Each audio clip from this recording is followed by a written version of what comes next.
Thank you very much, fellow Kenyans. Yesterday I did see the governor of Nairobi giving some infertile imaginations on the running of Nairobi County. And he did complain that he doesn't have funds to run Nairobi County and therefore he cannot control the floods in Nairobi. I want to state clearly that the funds are available, but the funds have been misappropriated. The funds have been misused and stolen. And it is clear, even with the DCI, the file is at the Office of the Director of Public Prosecution, clearly calling for the prosecution of the current governor of Nairobi. The funds have been defrauded, stolen by him and his officers.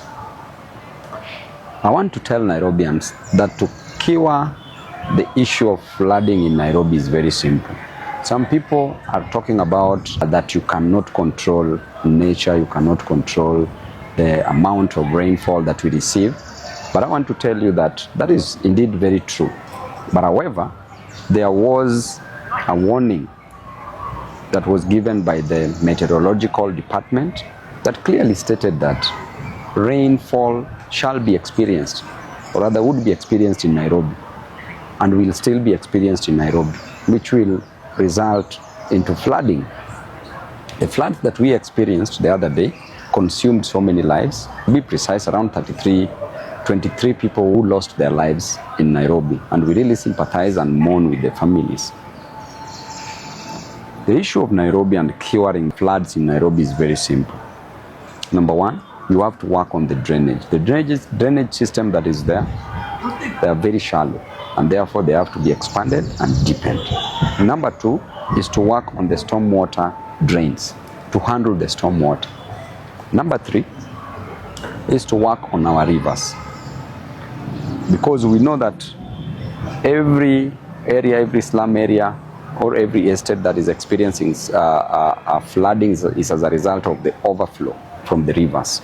Talk about the South B, South C area, experiences floods from the Ngong River. Talk about the Madare area from Madare River, and talk about areas where the Nairobi River is passing. So therefore our rivers, the three rivers, major rivers, the Ngong River, Madare River, and the Nairobi River, should be deepened and should be expanded so that this flood water can be directed properly without overflow to the nearby estates and slums.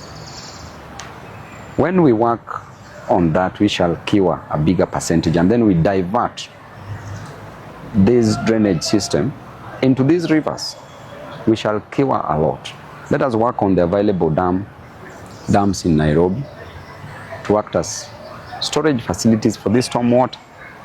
Then with that, we shall also reduce the amount, the volume of water that we are experiencing on our roads. We work on the urban planning, where there's construction of buildings where they should not be constructed. And that causes chaos, because these buildings are approved based on the amount that you have in terms of bribe. And therefore, we are wasting the potential of Nairobi. We should also work on the wetlands. Wetlands for easy absorption of water. When we make illegal approval of structures, therefore, the soil that is meant to absorb water will not absorb water, because whatever you've constructed in that area will inhibit easy absorption of water. And the moment we work on such, we plant trees, we work on a clean environment, we work on garbage, then we shall solve almost 80% of the flooding in Nairobi, and we will never experience the loss of lives that we experienced, loss of lives and destruction of property that we experienced the other day. The governor talks about collection of garbage being very difficult for him, and he calls it a unique challenge that Nairobians are facing. How can collection of garbage be a unique challenge in Nairobi? Just collecting garbage, just sweeping garbage. I want to remind him that in 1967, Russia already sent somebody to the moon.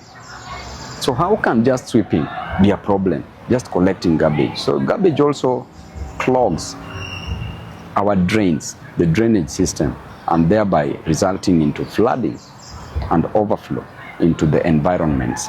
So we want to say that the government has already given up with the issue of service delivery to Nairobians, and we promise Nairobians that they shall never shed a tear. Nairobians, you shall get the services that you deserve because you are paying for them. Matters such as roads, drainage system, water, garbage, unemployment. We talk about health matters, non-payment of medics on time. We talk about insufficient stocking of our health facilities with drugs. These things will be a thing of the past. We will never use dimples to reason. We will use our brains. And I wish you well. And I want to tell you that we will be in this together. Thank you and God bless you.